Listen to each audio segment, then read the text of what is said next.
Fala pessoal, bom dia, boa tarde, boa noite, boa madrugada, sejam todos muito bem-vindos a mais um episódio do nosso podcast Café com Justiça. Hoje é especial, hoje a gente vem trazer aqui um convidado que na realidade sua trajetória ela vem em cima da investigação criminal, a segurança pública e ele é conhecido aí como o cara do pé na porta, Uber Black e Aliança de Prata. Delegado Romani, seja muito bem-vindo ao Café com Justiça. Obrigado. É um prazer tê-lo aqui, viu? O prazer é meu, obrigado pelo convite e uma oportunidade aí de me conhecerem um pouco. Perfeito. Toma café? Claro! Legal. Ir num Café com Justiça e não tomar café? Eu vou servir um café para o doutor e já vou fazer uma pergunta, posso? Doutor, é o seguinte, quem é o delegado Romani atrás do distintivo? Boa pergunta, hein? Já começa... Peraí. Excelente, hein? Muito bom. Tá bom? Tá aprovado? Tá aprovado também, Legal. né? Moído na hora, aí não tem, erro. Bom, delegado Romani, alguém que escolheu há quase 20 anos defender a população, fazer justiça, ser a voz da vítima, a voz do cidadão de bem, que por muitas vezes fica cerceada, calada, por exemplo, numa comunidade a gente sabe que impera a lei do silêncio. Mas acima de tudo, um pai, hoje, pai de gêmeos, brasileiro. Quantos anos? 1 ano e 8 meses. 2 meninos idênticos, casado, muito bem casado, minha esposa, 43 anos, alguém que nasceu numa infância simples e sou a prova de que sempre há uma escolha a ser feita. Por mais difícil que pareça aquela sua realidade, há um caminho que você pode escolher. A linha é tênue, né? Eu vi muitas coisas, muitos amigos aí de infância morreram, foram presos, né? Essa é a realidade da periferia. Mas eu tô aqui, sou um dos improváveis que chegou lá e tem como para todo mundo, né? Então é isso, alguém simples e que estamos aí no efetivo combate ao crime, já trabalhei nos principais departamentos da Polícia Paulista e atualmente aqui em Guarulhos, vesti a camisa dessa cidade, a qual eu aprendi realmente a gostar, entendi a cidade, embora gigantesca, é uma grande província, o pessoal aqui é meio interiorano, tem orgulho do bairro, tanto que eu sempre vou, Pimentas, Lavras, tal, Vila Galvão, Nova Cumbica, então o pessoal gosta de ser chamado e reconhecido pelo seu bairro, então aprendi a conhecer cada canto e os problemas da cidade. Perfeito. E você que caiu aqui de gaiato no podcast e ainda não nos segue, se inscreva, siga, comenta, compartilha, mas lembre-se que liberdade de expressão não lhe dá o direito de você desrespeitar ninguém, tá? Então, compartilha com quem realmente precisa, porque tem muito conteúdo hoje que a gente vai falar. A gente vai falar sobre prisão, investigação, a gente vai falar sobre futuro na segurança pública, mas antes disso, eu gostaria de fazer uma pergunta que, na realidade, é peculiar minha, era um grande fã que eu tenho, o Charlie Brown Jr., mais especificamente o Chorão. Você foi a primeira autoridade, né, policial a chegar, a ser acionado. Conta um pouquinho pra gente dessa experiência. Sim, o primeiro delegado, a primeira autoridade a chegar ao local. Na época, eu era jovem, tinha aí seus 28 anos. Eu estava no plantão policial, trabalhava no 14º DP, lá em Pinheiros, em São Paulo, Zona Oeste. Por volta de 4 horas da manhã, o investigador veio para mim e falou que tinham 2 pessoas, 2 homens querendo falar desesperadamente. Eu recebi o mais alto, tal, o Vitor, que depois vinha saber, era o segurança dele, e o outro Kleber, que era o motorista. E aí eles relataram rápido, falaram, não, o Chorão morreu. E eu falei, que Chorão do Charlie Brown? Falei meio que não, sem acreditar. Ele falou, E eu já levantei e falei, mas vocês chamaram alguém? Chamaram uma viatura, o SAMU? Não, viemos direto, o apartamento é aqui do lado. Peguei a viatura junto com eles estavam no carro deles, fomos, e encontrei ele caído na cozinha. Uma cena ali, já tinha um pouco de droga ali em cima da mesa, enfim, chamei o SAMU, conversei com o médico, e na hora ficou muito claro para mim que se tratava, né, junto com o médico, que foi um infarto realmente decorrido de uma overdose. não havia nenhum sinal que poderia ter uma outra pessoa, ou seja, um homicídio ou algum tipo de crime, não. Embora ele tivesse, foi questionado um pouco no começo, que ele tinha algumas lesões, mas foram autolesões. Ele teve um surto, digamos assim, antes, ele acaba arrancando o ar-condicionado da parede, até ele machuca o seu dedo, tinha um pouco de sangue na parede, e ele dá um chute na parede, que, fez até um buraco, o dedão do pé ficou parcialmente decepado, ficou caído, assim. Teve uma fratura, então, no dedo? A fratura... Isso não foi divulgado, né? Ou foi? Eu não me lembro. Eu não me lembro dessa informação. Eu não sei porque, assim, outras autoridades deram algumas entrevistas. Eu fiz o local. Tá. Devido à repercussão, o caso não ficou com a delegacia, foi para o DHPP, até por isso falou, nossa, meu departamento de homicídios. Tanto que quando eu fui sair aquela época eu não dava entrevistas. Era muito novo, então sempre corri. Quando eu vou sair do apartamento, do prédio, eu fui cercado por muitos jornalistas. Não conseguia nem chegar até a viatura. E ali eles começam várias perguntas ao mesmo tempo, inclusive, não, o que aconteceu? Eu falei, calma, gente, eu não vou falar agora, o cara está indo para o DHPP devido à repercussão. Ah, mas é homicídio? Eu falei, não tem nenhuma chance de homicídio, eu fui o primeiro a chegar. E qual é a suspeita? Ali eu lanço a primeira pérola da carreira. Falei, o principal suspeito é a droga. Foram para todos os jornais, né? Você foi natural, assim, foi falou. Natural. Você ali sendo pressionado. Segundo o delegado Luiz Romani, o principal suspeito é a droga, tudo entre aspas, a minha foto saindo do prédio, enfim. Mas eu estava certo. Mas o fato é que foi um choque para todos, né? Alguém que revolucionou o rock nacional, Chorão aí, quem que não cresceu ouvindo suas músicas. Mas infelizmente, aí fica o recado aos jovens, que ele gostava muito de falar para os jovens. Diga não às drogas, porque você vê, ele cantou isso aí, parecia inofensiva, mas te dominou. Verdade. Então foi uma grande perda aí. Obrigado pelo esclarecimento aí, que experiência, viu? Doutor, vamos falar um pouquinho, delegado de polícia e a missão constitucional. Temos muitos estudantes de direito e temos algo mais técnico aqui que o doutor domina e que eu gostaria de perguntar. Sim. Qual é o papel constitucional do delegado de polícia dentro da persecução penal brasileira? Boa.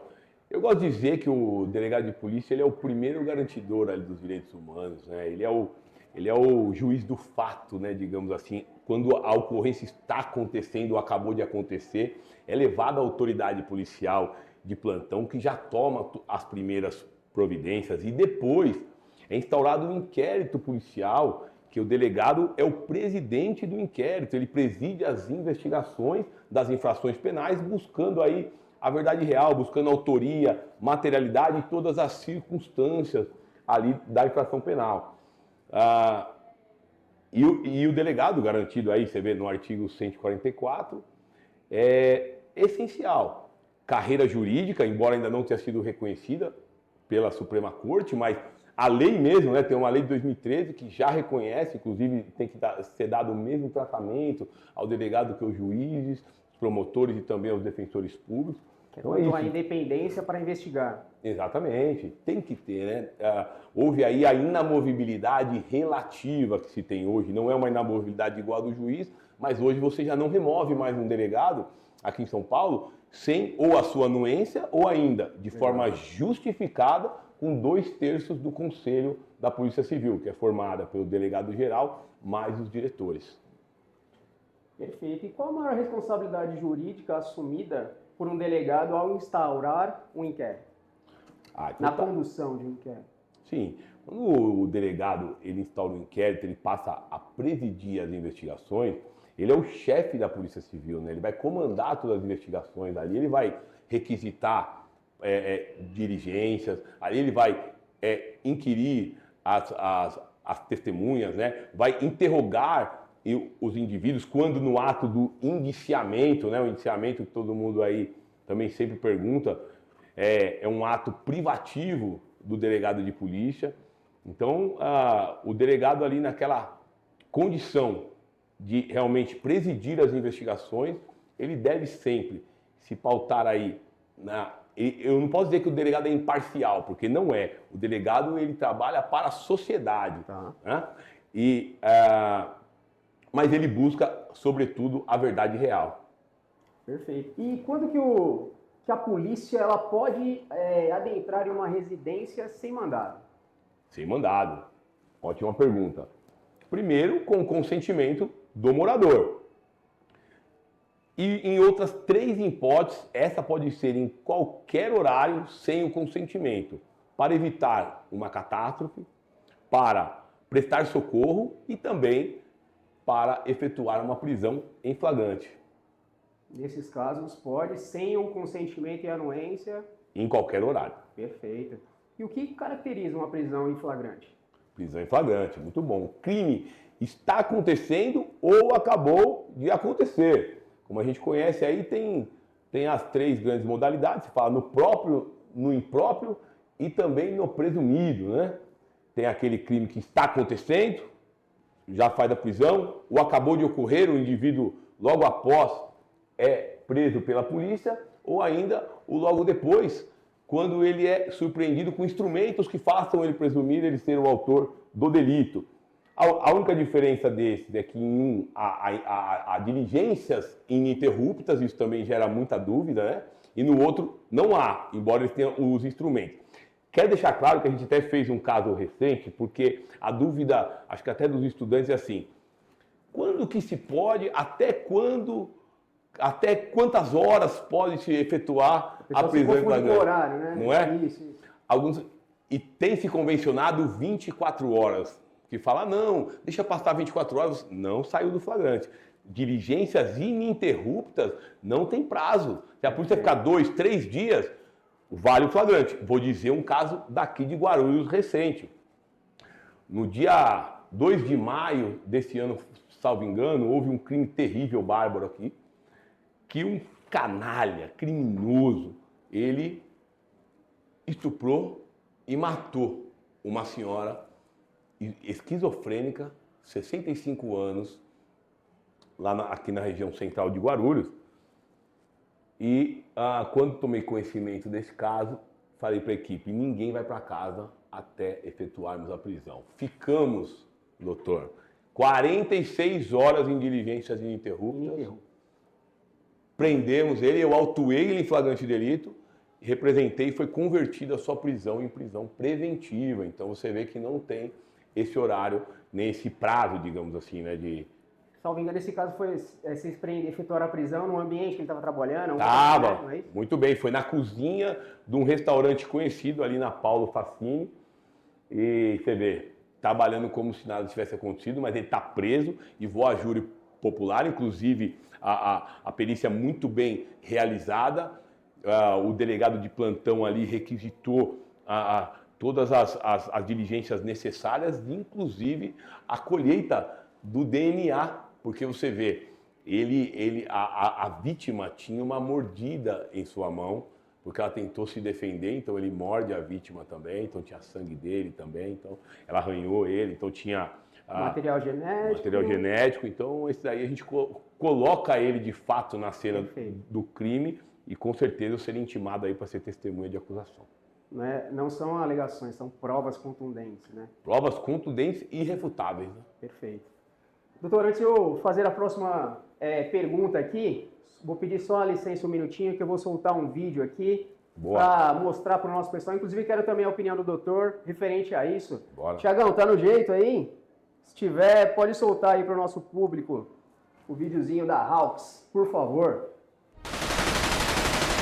Depois de uma guerra, uma audiência, nada melhor do que desestressar num clube de tiro. Então hoje eu estou aqui no clube de tiro Hawks do meu amigo Volney. Tudo bem, Volney? Seja bem-vindo, doutor. Obrigado. E aí, fala um pouquinho pra gente aí, pro nosso público, o que você tem aí, o que eu vou fazer aqui hoje? Hoje eu vou dar uns tiros, o que eu vou fazer? Hoje o doutor vai usufruir das nossas instalações aí, fazer um treino. Meu nome é Volney, Pelocino, secretário do clube de tiro Hawks. É uma honra receber o senhor aqui hoje e fechar essa parceria com o podcast Café e Justiça aí, para o pessoal ficar ligado que em breve novidade. Então você aí que nos segue nas redes sociais, curte, comenta, compartilha, já segue também a Hawks se você não segue, porque em breve novidade. Parceria fechada, podcast Café com Justiça, Rede Fox TV e Hawks. Até mais.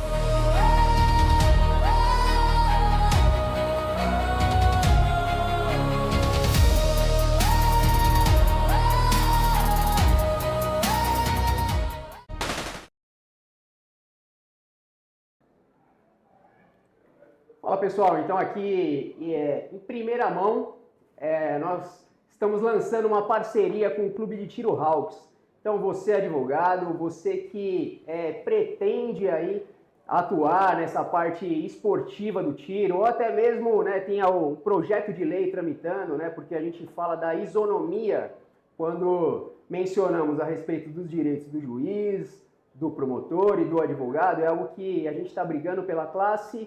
Então essa parceria aí é para você advogado, para você que tem curiosidade também, terá desconto pelo canal Café com Justiça. Em breve, maiores novidades. Doutor, dentro desse contexto, qual é a sua opinião referente ao cidadão de bem portar arma de fogo?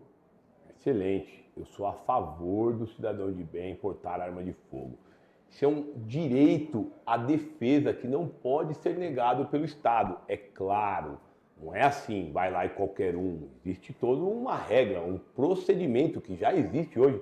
Só quem tem uma arma de fogo sabe a dificuldade que é. Eu acho até que não deveria ser tão difícil e tão caro. A gente tem que facilitar, como bem disse o doutor, o cidadão de bem. Então você vai ver o histórico criminal, você vai fazer ali uma capacitação técnica dele, vai treinar e mais, vai ter até o teste de aptidão psicológico também. Então, quer dizer, não é entregar simplesmente. E mais, ele tem treinamentos regulares, a cada 6 meses, 1 ano, ele tem que ir ao clube de tiro. Então, sou a favor, porque assim, a polícia, por mais que ela seja assim efetiva, mas não tem como. Você está na sua casa, à noite, com a sua família, escuta um barulho, vê que é um ladrão entrando na sua casa.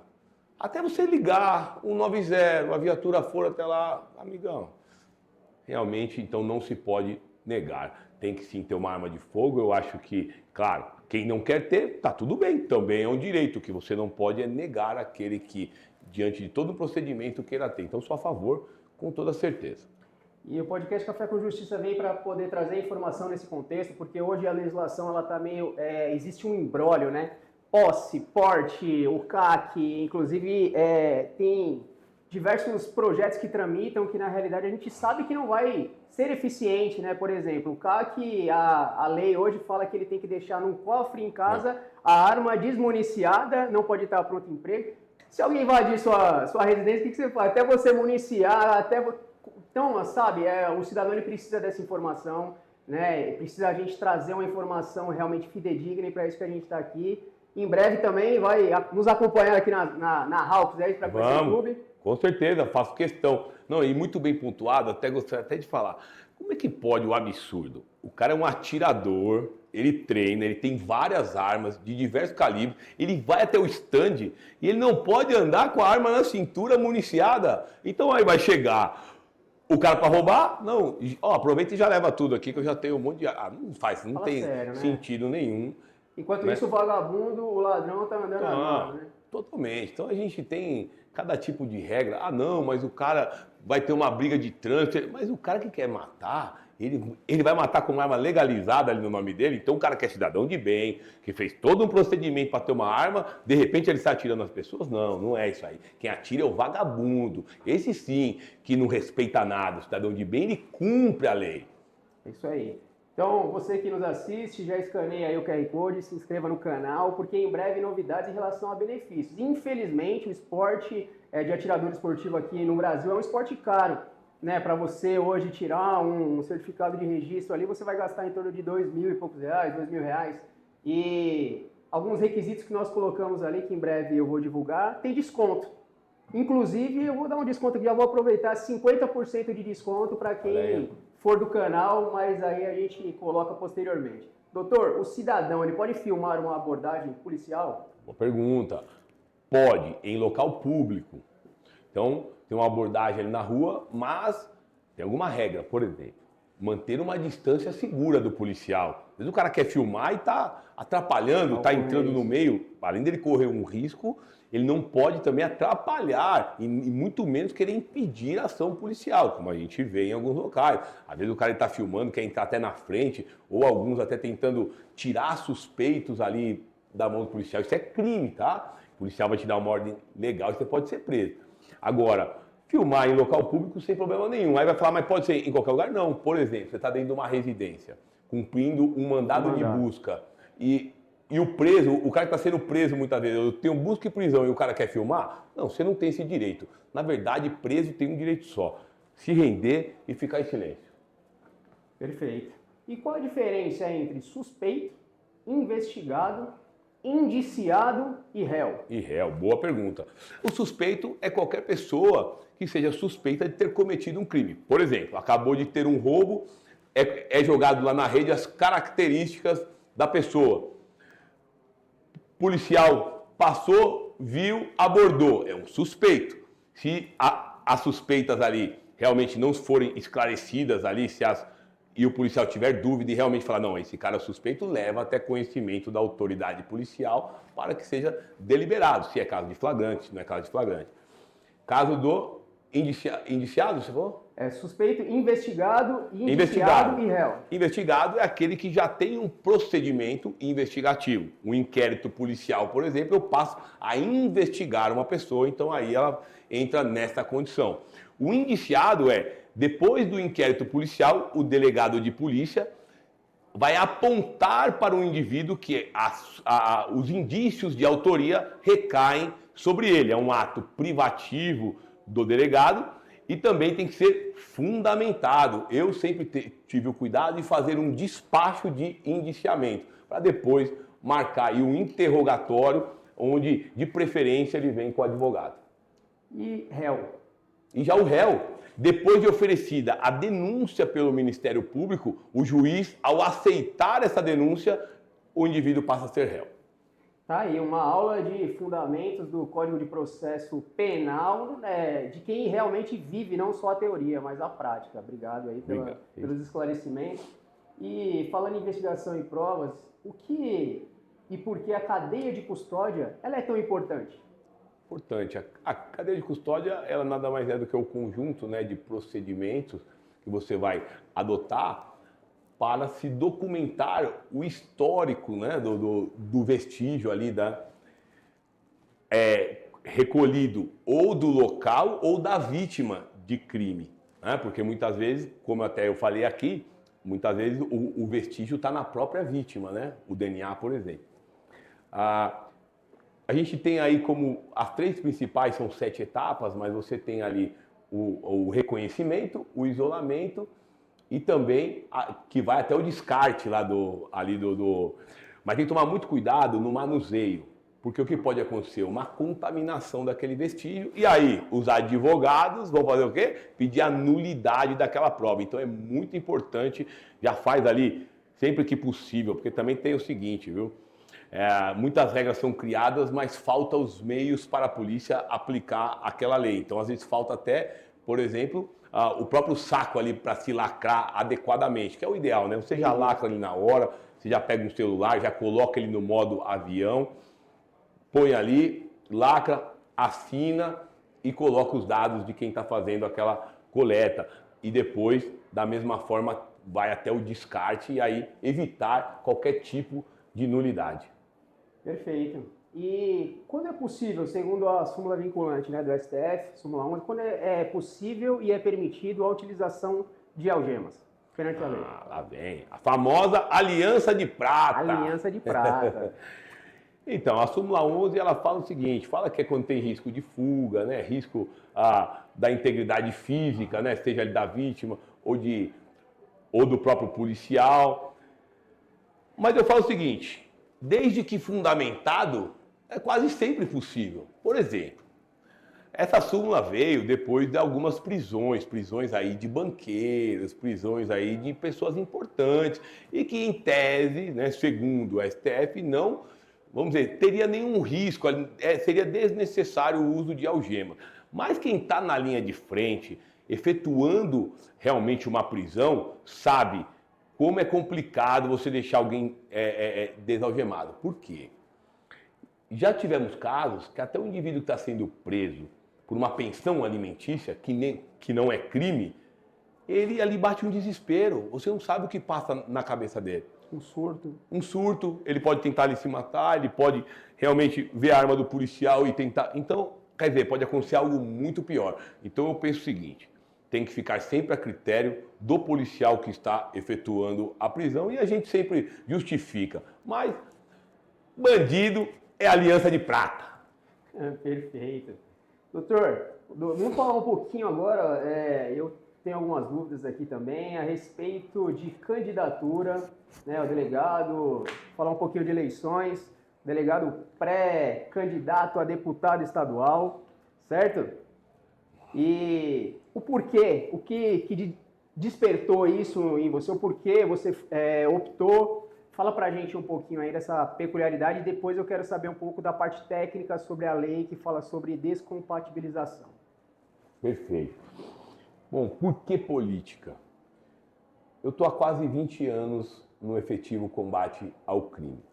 Eu nunca fiquei em nenhum cargo administrativo, sempre na condução de investigações, até acabei ganhando o apelido de delegado pé na porta, porque eu sempre estou nas incursões na hora do pé na porta e não raramente sou eu mesmo que efetuo a prisão do criminoso. Isso é um perfil meu, né? E depois de ter atuado nos principais departamentos, eu já trabalhei no DEIC de São Paulo, já trabalhei lá em delegacia de roubos e latrocínios, contra a facção criminosa, também na divisão de roubo de carga, já fui da Corregedoria Geral e lá também tocava as investigações, os inquéritos na divisão de crimes funcionais. E já fui titular de município, por exemplo, Itaquaquecetuba, chefe do GOD de Mogi. Uma carreira consolidada, né? Já. Inclusive já estava até agora, não sei se é a promoção que ia sair. Exato, já estão saindo agora as promoções. O governador até que enfim atendeu uma demanda antiga para que realmente se avance para as promoções, independente de vagas, porque ficava muito parado, eram muito poucas vagas e o que acontecia é que você não atingia o ápice da carreira, que é conhecida a classe especial, né? Então já é um grande avanço. Mas eu quero dizer, e atualmente em Guarulhos, né, estava no GOI, depois do roubo de carga, e agora afastado para as eleições. E o porquê? Porque eu constatei, eu fiz tudo o que eu podia como delegado de polícia, e eu vi o quê? Que muitos problemas não começam na delegacia. E prender é importante? Mas é uma parte da solução do problema.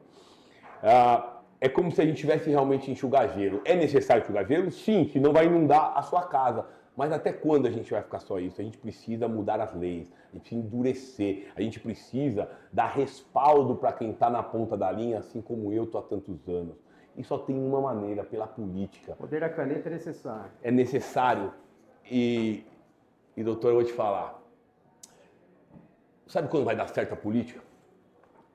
Quando pessoas que já entregam excelência no que fazem, resolverem para a política. Não só a teoria, que conhece a realidade. Em todas as áreas. O senhor como advogado, eu como delegado, você como médico, você como engenheiro. Porque pessoas que já fazem, que já produzem. Porque quando chegar lá na política, vão continuar produzindo. Agora, indivíduos que nunca entregaram nada. Esses falsos heróis que nunca suaram a camisa, mas dizem que vão resolver tudo, não caem nisso. Porque eu te falo, veja... Quem que está querendo entrar e o porquê? E eu te falo, porque eu sei o que fazer, eu estou na ponta da linha há muito tempo, então eu quero materializar isso. E vou te dizer, já fiz uma. Fui o primeiro delegado a combater a máfia do aeroporto, dos conhecidos arrastadores. O que são isso? São motoristas clandestinos que ficam dentro do saguão e aliciam vítimas, geralmente idosos, estrangeiros e também turistas. Combinam um valor inicialmente, R$200, por exemplo, chegando ao destino final vira $200, 200 euros. Quando a vítima se recusa a pagar, vira uma verdadeira extorsão, travam as portas, se recusam a devolver a bagagem. Investiguei, prendi, foram 7 mandados de prisão preventiva ao total, inclusive na segunda fase prendi o líder, conhecido como Zóio. Prendi dentro do saguão do aeroporto internacional. Mas não é suficiente, porque essa é uma prática que ocorre no Brasil todo, aeroportos, portos e rodoviárias. Escrevi um projeto de lei, uma alteração criminalizando o arrastador, na extorsão, com aumento de pena de 1/3 e ainda também no estelionato. Delegado Palumbo, uma dobra minha. Falei, vamos protocolar, e já protocolamos o projeto essa semana. Então é isso, é continuar trabalhando, porque a missão continua. Eu não vou sair da segurança pública. Então São Paulo não perde um delegado, ganha um representante. Perfeito. Bom, o senhor está afastado, né, da atividade policial em razão da candidatura. Sim. Juridicamente, por que esse afastamento é necessário? Sim, porque a lei eleitoral ela prevê, né, que cargos públicos, né, devem se afastar aí com 3 meses antes das eleições, de modo aí a ter o princípio da isonomia, né? Então, claro que para mim seria muito melhor eu continuar trabalhando, fazendo o que faço, mas também tem sido muito bom esse período afastado, porque eu estou indo em cada bairros que eu fui atuando como delegado, que fui lá, por exemplo, garantir o sono do cidadão de bem. Desde que cheguei aqui na cidade, doutor, eu vesti a camisa, vi quais são os verdadeiros problemas. Um deles muito grande aqui é o pancadão. Essas festas clandestinas que assolam a sociedade.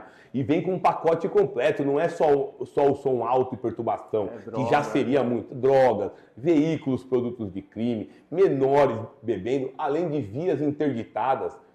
E eu agora andando por aí, hoje mesmo já fui em uma grande feira aqui no São João, e as pessoas me relatam, obrigado, doutor, eu não conseguia nem sair para trabalhar, os feirantes ali que saem às 4 e rolando pancadão na sua rua, ambulância que não pode chegar ali para atender, fora idosos que sofrem, autistas, crianças e o próprio trabalhador que tem que acordar cedo, então isso não vai ser mais admitido. E chegando na Assembleia já tem um projeto para endurecer esse combate, aumentando as penas de multa, perdimento do som apreendido em caso de reincidência. E é isso, então. Agora é pé na porta na Assembleia. Pé na porta na Assembleia, é isso aí. E você fez um trabalho aqui, particularmente assim, eu vi a integração, independente de nós termos as diferenças na Constituição de cada instituição, você conseguiu integrar as forças de segurança pública em um único objetivo, que seria a preservação ali, a integridade da sociedade. E você pretende dar continuidade a isso, se eleito for? Qual que é a sua visão nesse contexto? Nossa, excelente. A integração, ela não é só necessária, ela é essencial para o combate ao crime. Claro, bem observado, cada instituição tem a sua função predominante, né? A Polícia Civil, a Polícia Investigativa, a Polícia Repressiva, que atua depois que o crime ocorre, mas também existe o preventivo especializado, a Polícia Militar e a Guarda Civil tem aí a função do preventivo.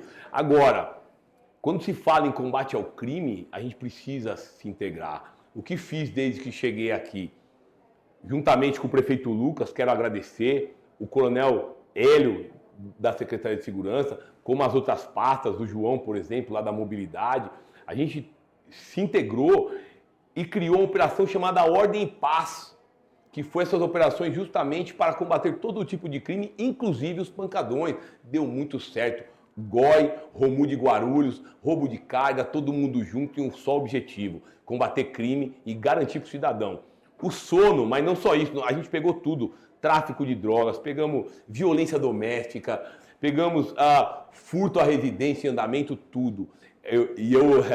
Eu dei um nome, falei, é o bonde do terror, né? O bonde do terror para quem faz pancadão, para quem insiste em infringir a lei. Viramos realmente o terror das noites para esse tipo de crime e mais. O cidadão de bem nos reconhece hoje e já tem sentido a falta, mas calma, as operações vão continuar, essa integração ela é necessária e permanente. Tem mais. Já tem uma proposta que, como caso chegue à Assembleia, né, criar um subsídio estadual para fortalecimento, modernização das guardas civis metropolitanas e também subsidiar a criação naqueles municípios que ainda não tem. Porque eu te falo, hoje a Guarda Civil, que na minha opinião já deveria ter sido reconhecida como polícia municipal, exerce aí um papel fundamental junto com a polícia militar e junto com a polícia civil na segurança pública.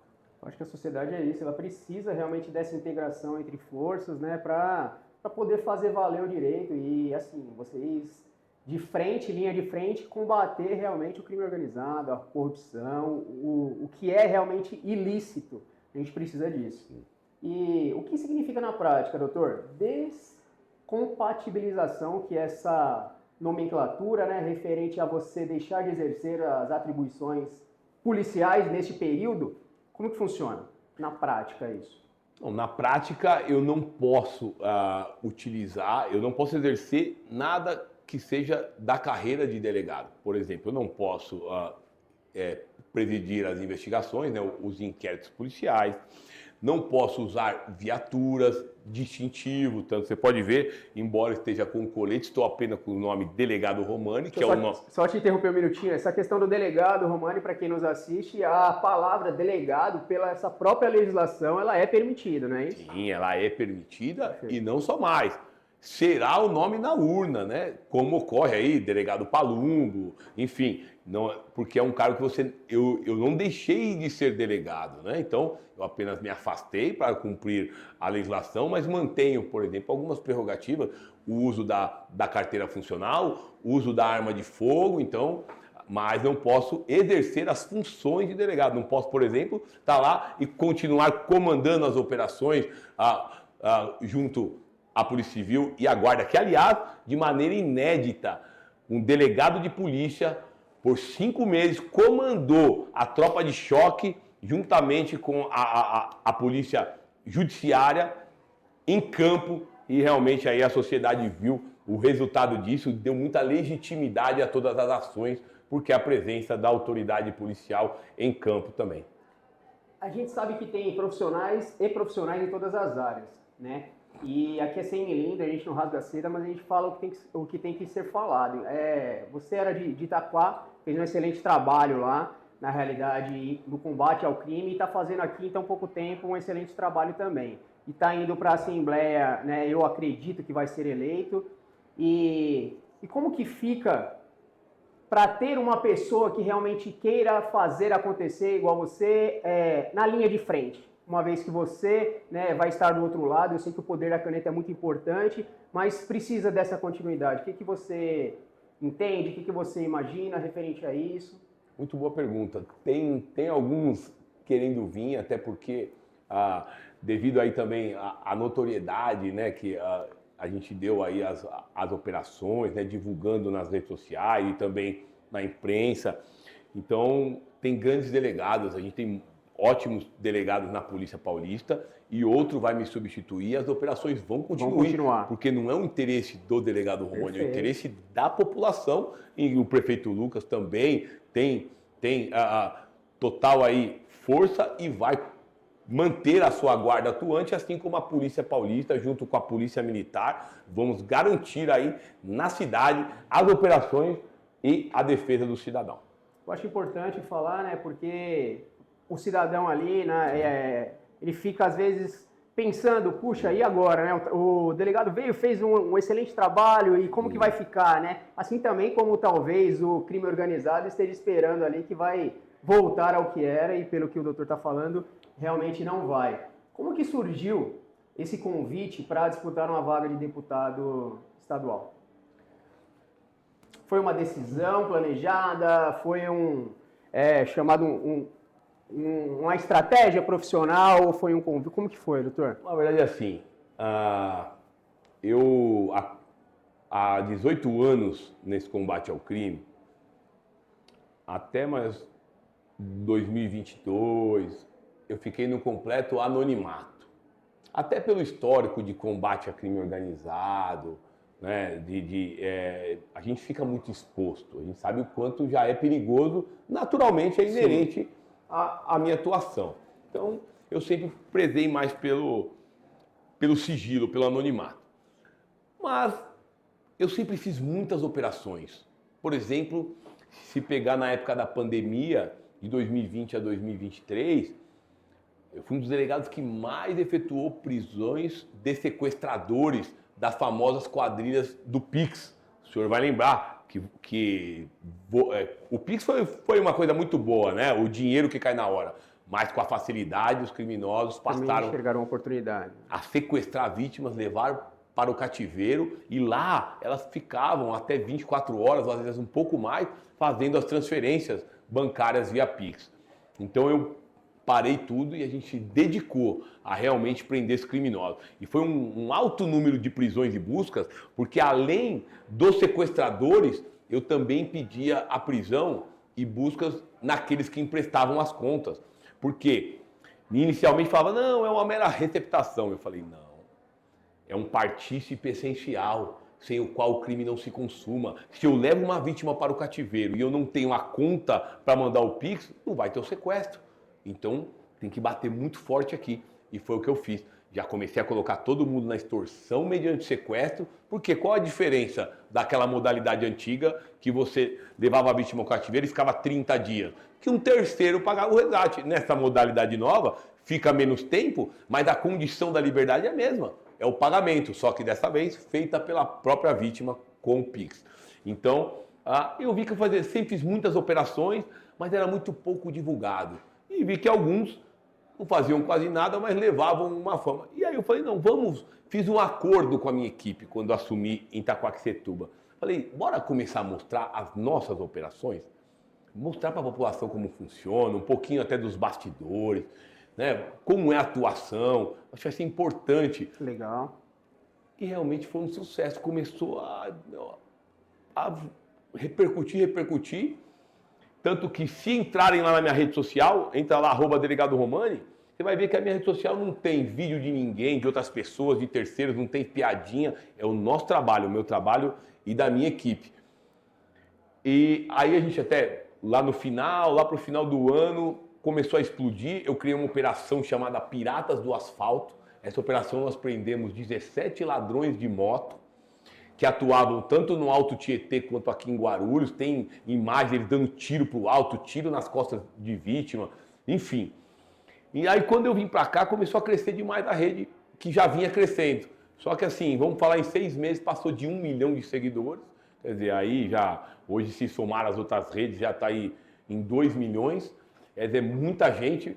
E aí houve o convite. Só que eu já vinha pensando na política por todos aqueles motivos que eu já falei. Porque eu via que muita coisa não depende só da atuação de quem está na linha de frente. Depende realmente de quem muda a regra do jogo. E é só pela política, e pode ter certeza que eu vou chegar lá. Não tem como ficar de braço cruzado, porque não é o meu perfil. Vai trabalhar e vai trabalhar muito firme, sempre em defesa da população. E chegou em algum momento você hesitar se ia para a carreira pública dentro da política ou ficava como delegado? As palavras, vou ficar mais confortável aqui ou não, realmente eu vou dar a cara para bater porque eu tenho visto que a sociedade precisa, porque eu sei que não é fácil, né? Essas incursões mesmo, vários finais de semana sem dormir aí, atrás nos pancadões, então é cansativo, é exaustivo, pai de família também. Teve algum momento que você chegou a hesitar ou não? Não, porque é uma missão, e quando eu estou ali na missão, e principalmente quando eu enxergo que o resultado é efetivo, tudo vale a pena. Muitos anos fazendo isso. Agora, claro, também não há saúde que aguente ficar, porque o que eu fiz alguns falam, que loucura, você não dorme? Era sexta, sábado, domingo, 4, 5 da manhã, atendendo em tempo real as demandas, nunca foi feito isso. Tanto que se você pegar lá na rede social, você vê várias situações que nós tivemos de confronto. Denúncias no Instagram, você mesmo, né, que respondia. Porque depois de um tempo atuando, passou ali 1 mês, 2 meses, eles já faziam em outros locais. Entendi. Eles marcavam as festas e mandavam até só no dia o endereço. Aí algumas pessoas da comunidade já mandavam para mim. Claro que sempre a gente manteve o sigilo, né, para que não houvesse nenhuma represália. E aí a gente ia em tempo real. Cheguei a dispersar mais de 1.000 pessoas lá na Campo Maior, no Pimenta. No Lavras, várias vezes tivemos ali situação de confronto. Agora, a grande maioria, pelo diálogo eu já resolvi. Eu cheguei em locais de festas grandes. Ô, doutor, não precisa jogar bomba. Eu falei, não vou jogar bomba. Mas, acabou. É isso, 1 da manhã. Não, vamos acabar a festa. Então, e mais, eu acho que o diálogo, ele é sempre o primeiro caminho, porque ele gera a compreensão e você até muda a cultura de um povo. Agora, só repressão não, né? Tem gente que quer testar também o sistema, né? Já vi alguns vídeos do doutor, o doutor chega realmente nessa linha, né? Tenta conversar, mas daqui a pouco, dependendo da situação, tem que voltar, porque o cara tá achando que a gente é besta, né? Aí eu falo, aí se você testar o sistema, né? Seja aí, porque eu combinei algo, eu saí e ligou o som de novo, vai aí andar é de outra Uber conversa. Black. Aí é Uber Black. Ou ainda, se quiser, aí é pior, tentar na força, querer e partir para o enfrentamento, aí, amigão, a escolha é sua, mas já sabe o final. Aliança de Prata, Uber Black, sem massagem. Visão de futuro, doutor. Se eleito for, qual é a sua prioridade na Lesp? Prioridade. Segurança pública.